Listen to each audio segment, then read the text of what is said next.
What we just saw was one of the worst Boston College performances in recent history, and it leaves many questions about the future of Bill O'Brien in this program.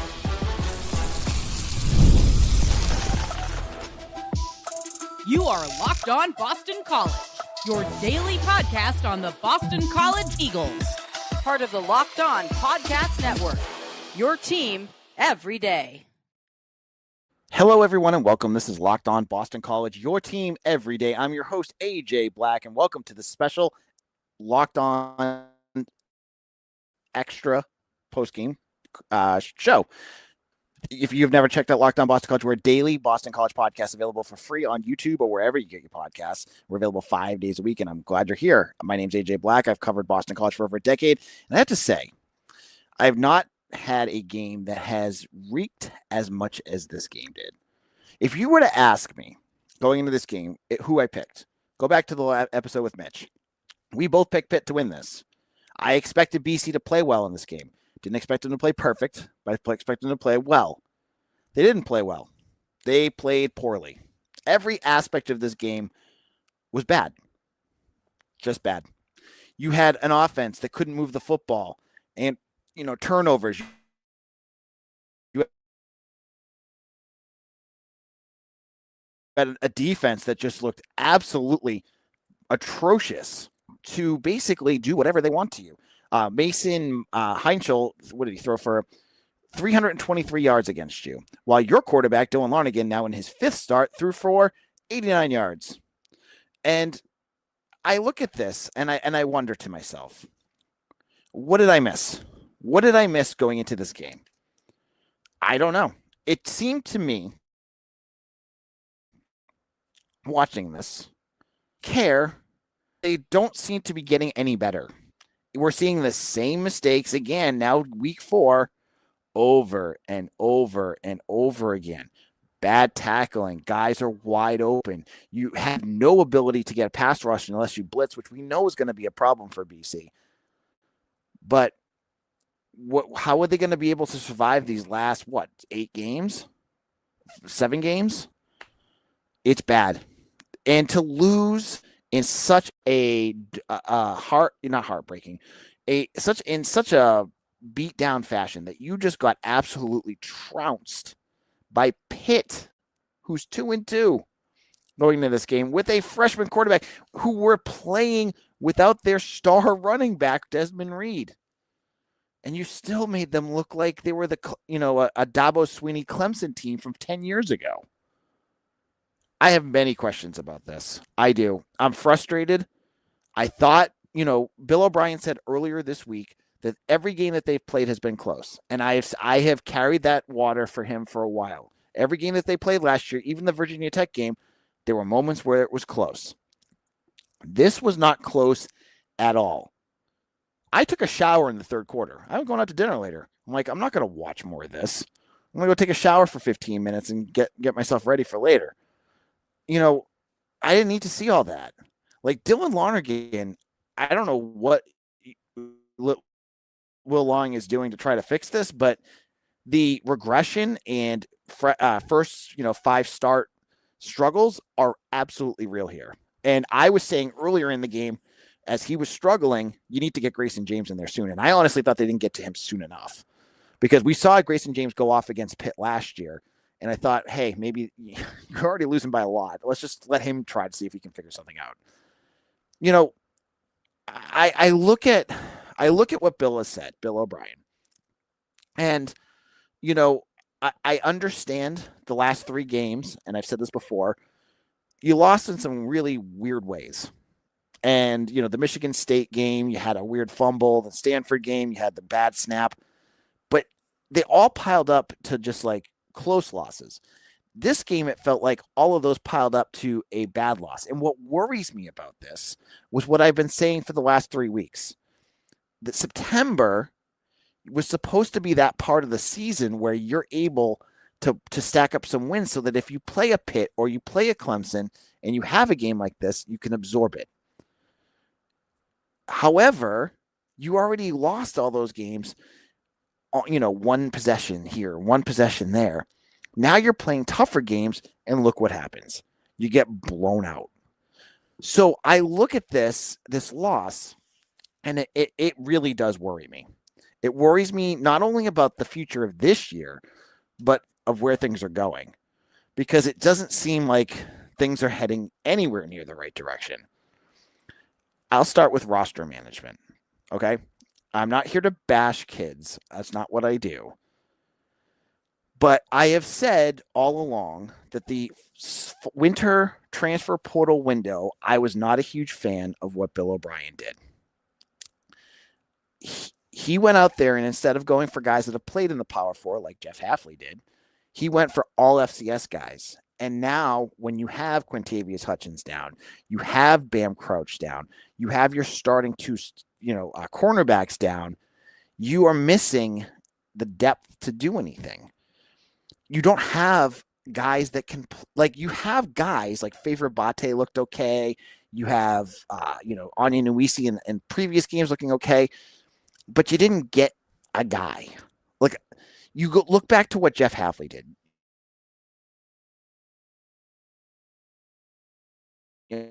And we can say what we will about Jeff Hafley, but he was able to come in here.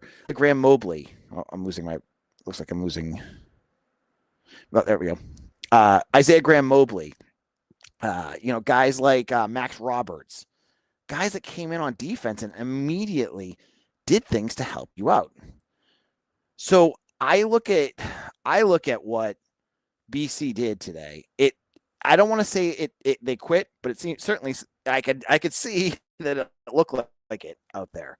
Nobody, if I had to pick 3 players from this game, other than garbage time touchdown from Shaker Rising to Kalen Chudzinski, who had a good game, I couldn't do it. There was nobody out there that looked like they had a pulse, that looked like they were playing well. Reed Harris had that great catch early in the game, and that was about it for the offense.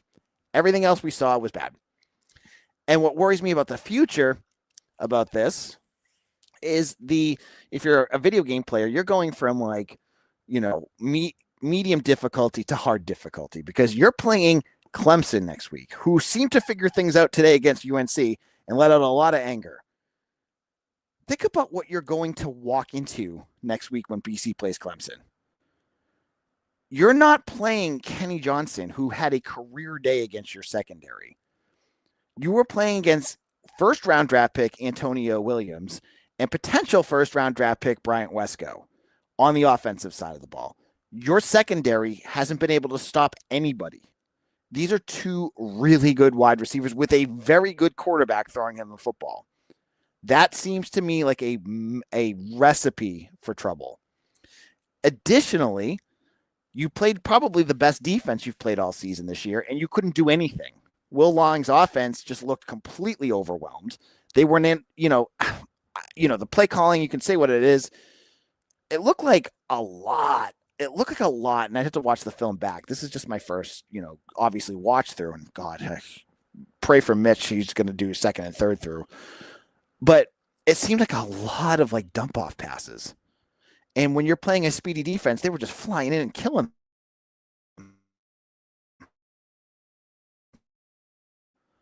I think we can talk as well about Larnagin. But, do you go to Grayson James? Do you go back to that soon? Because it seems like you're not in any position to win playing with Larnagin right now. And that's so disappointing, because, look, we knew he was going to have some bumps, but the bumps are like mountains right now. They're so pronounced, and it's tough to watch, especially when you have a freshman quarterback on the other side that looked so dynamic against your defense. So this is where things are at. This is, in a moment, I want to talk about, where do things go from here? We have some hard conversations, and I have some thoughts on it. I'll give you that in just a moment.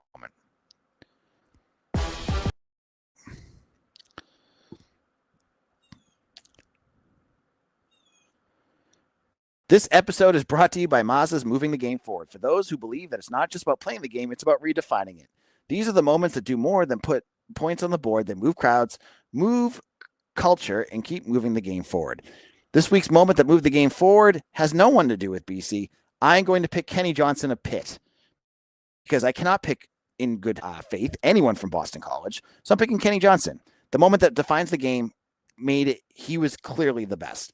When you follow what moves you, the unexpected is only the beginning. And just like that, there's more to every highlight. There's more to a Mazda vehicle. Mazda, move and be moved.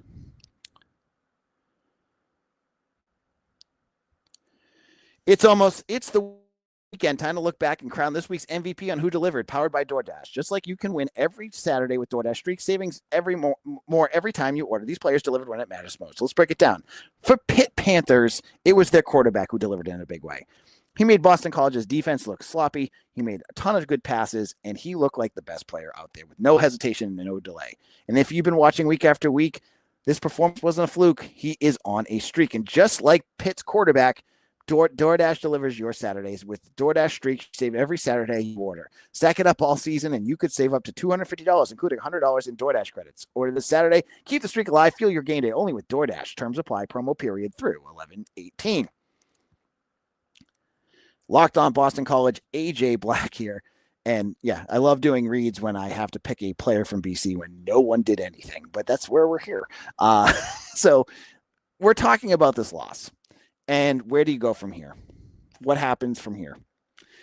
I think tough conversations about what happens with this staff needs to start soon because it's not cutting it. I think there's a few things that we need to think about. First of all, the offense is not doing what it needs to do. It's not putting Dylan Larnigan in the best position to win. It's not really doing much of anything at this point. So hit my computer. So I look at, BC picked two coordinators going into Bill O'Brien's start here that were kind of like a little off the beaten path. So you had Will Long, who's been an offensive coordinator before, but obviously he's a very close associate with Bill O'Brien, someone he knows and trusts from his time with the Pats. This is his first gig as an offensive coordinator. I'm not sure it's working out. We saw it last year with Castellanos how sometimes the offense was just not working. And it clearly looks that way this year. And you have, here's the thing. You have some of the guys to do it. It's just not working. So honestly, tough discussion here, but is this the time? Are you going to start thinking about moving on from him? Is that an end of the year discussion? Do you put Rob Jasinski in there? Because he's obviously knows what he's doing. That's something to discuss. The defense. Okay, so the defense more nuanced in my opinion, because you are missing a lot of guys. There's a lot of players that are missing. And that's not an excuse for playing the way they played today. But it does provide a little bit of context of how things are going. But you don't have Donovan Azaraku this year, and you don't really have much in terms of playmakers. I thought the secondary would be the strength of this defense, and clearly I made that mistake. Now, to be fair, Amari Jackson and Sire Torrance, who I thought was the best defender I saw during camp, he's out for extended period. I don't know how long he's out for. So you're playing with backups, but things like tackling, the tackling is inexcusable right now. It's just not good. And you don't have the talent to do what you need to do. So you can yell and scream about Tim Lewis, and maybe you have to move on from him. Maybe it's just not working. But I go back to the transfer portal. You didn't do a good job of getting the guys in here to do what he needs to do. If you needed to get somebody to line up outside Quintavious, and you didn't. You brought in guys that are developmental guys. That's great. You brought in Anya Nuisi, and I don't know if you get him for another year. Maybe he'll develop.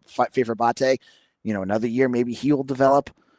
But you don't have Favor Bate you have for a while. But you don't have a guy this year that you brought in at edge that could do anything. Ela Boykin, another one. He's coming from Division II. You needed somebody to come in, and you needed somebody to at least help make your edge rush serviceable. It's not. It's just not. unless you're blitzing like crazy, and offenses are figuring out how to get around that. So the defense is a little bit more nuanced. I believe it's more of a failure on bringing in the roster that you need to survive in that kind of defense. And that, again, goes back to coaching. I just don't see how that's going to get any better no matter who you put in this year. But you got to fix it in the offseason. And that's where things are at right now. I hate saying it, but like this loss was the kind that went from, oh, you know what, they could figure some things out. They're going to be able to get things back going. And maybe they'll get to a bowl game too. Now I'm thinking, where's these wins, any wins going to come from? Are we going to lose to UConn? That's where things are at right now. That's how dire things got in one game.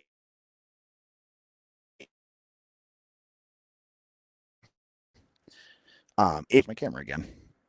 The one that does not have BC, heading in the right direction. I heard, let me throw a little thing out here for you.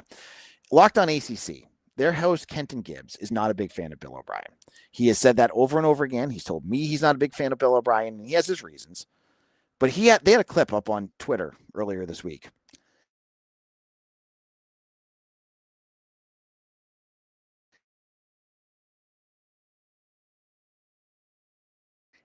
And it was like him going off about how BC's heading in the wrong direction. And I joked about it on Locked On. No, you could still be heading in the right direction. Then I'm watching it now and going, he made a pretty good point. It does not seem like BC is going in the right direction. I think this is where big questions have to be brought up. I'm not saying that Bill O'Brien is already the wrong answer because I'm not there yet. But the way he has managed this roster and put this thing together does not seem like it is right. It does not seem like he has done a good enough job getting this team ready for 2025. And I wonder, what kind of changes he needs to make. And he needs to adjust. He cannot, he's an older coach. He's been around for a while. He knows his style. He knows what has worked. He's got to be able to look at this and say, okay, I got to adjust A, B, and C because this is not working. Right now, what things have happened for BC, are worrisome moving forward. You get yourself back into that position where we're back to being the butt of jokes.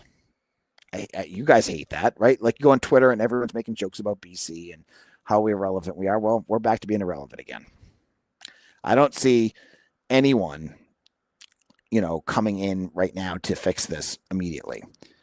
I don't know what Bill's thinking right now. I'm really curious because I'm sure he's furious, but I'm also wondering how much the players are still listening to this message after a loss like this. It's going to get tough. For fans, you were hoping, and we all thought,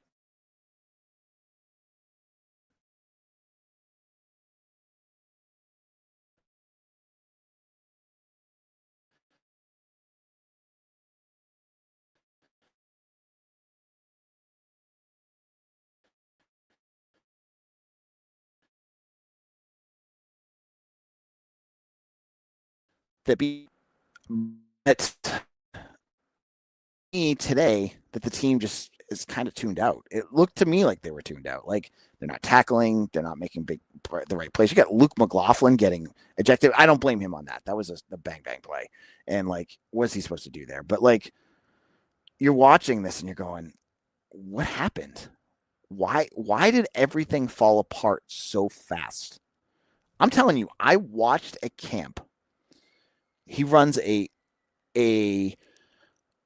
professional style training camp that was, very well run. And I he's got guys that all have NFL experience. I would assume that having good coaches that know what they're doing out there would get them the right kind of results, and they're not. That's what surprised me. It really did. And BC, I think the big question comes up in just a moment. I'm going to talk to you about this in a moment. The big change is coming in a minute. What are we going to be seeing? I'll explain what I mean by that in just a moment.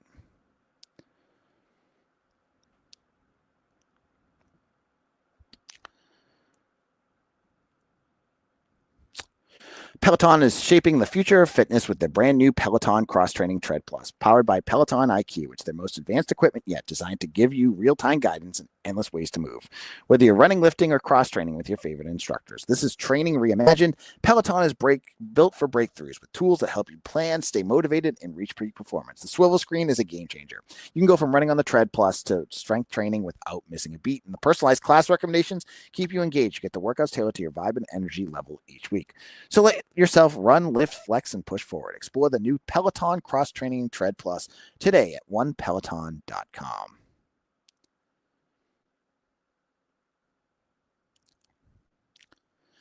This is Locked On Boston College. AJ Black here, and thank you all who have made Locked On Boston College your first listen. We're here wrapping up our conversation on a 48-7 loss, an inexcusable loss, one that was just brutal to watch. I think most of you probably tuned out probably in the second or third quarter. Now, the big question is, where do you go from here? And the elephant in the room is NIL. It's got to be. Like, Bill has his own system of how he pays out all the players, and they've got the rev sharing. But I think the big question, and this year feels like we're kind of treading water to get to that, is the hope for folks here is that you're bringing in a new president, Father Jack Butler. The hope is that he has a different perspective on how things look and how things are run at BC. Because, right now you have some money, but you need the university to finally understand the new realm of college sports. You need to, if Bill O'Brien's the answer, fine. Make sure he has the money to do what he wants to do. And make sure that what he wants to do is compatible and competitive to what other schools are doing. The last thing that we need is for our program to give out some money, but it's on some backward, system that doesn't make any sense. Hopefully, he'll be given more money for coaching so you can get quality, assistants at positions you need, or even get transfers that you need to be able to fill in those spots. That clearly didn't happen at the level that you needed to last year. And you need it for all those other little things that every good program has. So the years of Father Leahy, controlling the purse strings and keeping BC at the bottom of a lot of different, financial systems, that's going to end soon. Now, the big question is, Father Jack seems very, very pro athletics. He likes to win. I've heard that from multiple people who know him well. That is super important. He needs to flip the paradigm at Boston College so that when the off seasons happen, the staff that you have, as long as it's the right staff to win, have the tools that they need to win football games, to win basketball games, to do everything that good schools can do. Right now, it feels like they don't. You can look at any, marker out there, whether it's recruiting tools, recruiting rankings, transfer rankings. BC is still struggling in all that. You just have to look at what happened with Carter Gooden. You had an edge rusher who would probably be a star on your team in 2 years go to UCLA, who just fired their head coach like 3 weeks ago because he's a disaster, and he's still there. He's probably going to flip somewhere else, but the reason he picked that, money. Sometimes you got to pay. And it's great to get guys here that want to be here because they want to be BC men and they love Boston College and they love the NFL connection. But at the other end, you need to be able to be competitive with that too. And I don't know the numbers yet. They're not going to tell us. But I feel like that's what's missing here. That's the big white elephant here for BC. And maybe if you had more money for other things, you would be able to fix a lot of these issues. But right now it's scary. And as I said earlier, you have Clemson staring down the barrel of you right now. I've been to plenty of games where I've watched Clemson just pound BC. I was thinking just 2 weeks ago that, hey, BC's okay. They're going to be okay. Clemson's struggling. We might see that. I think this is going to be ugly. So let's wrap things up. As I said, I don't really want to talk more about BC, and I don't think you guys want to either. But this was so disappointing. This was such a letdown. Everyone was thinking that with Bill O'Brien, these types of just drubbings. You could lose to like a Miami this year and have them smoke you, and you can handle that. But Pitt lost to WVU 2 weeks ago. They just benched their quarterback. That's the part that's hard to swallow, is that you can lose games, like big games, and you've done it in the past where Lamar Jackson just rips you to shreds, or you lose big to Virginia Tech and Blacksburg. I can understand that. But losing this way to Pitt, that is really troubling to me. So I hope you guys enjoyed today's show. Follow me on Twitter at AJBlack247. I'm going to get some great Chinese food tonight. I hope you guys go and do some fun stuff yourself and cleanse yourself. Go out for a walk. Get off Twitter. Just take a break for a little bit, because otherwise you're going to drive yourself crazy. I'll be back on Monday. Poor Mitch. Mitch was at the game today. He's actually at the press conference. Hopefully Bill isn't like holding him up by the throat by the end of it. But we'll be back and we'll talk more about this and try to dive into what the heck happened. So follow me on Twitter at AJBlack247. Subscribe to the show on YouTube, wherever you get your podcasts, and we'll see you again soon for another episode of Locked On Boston College. Your team every day.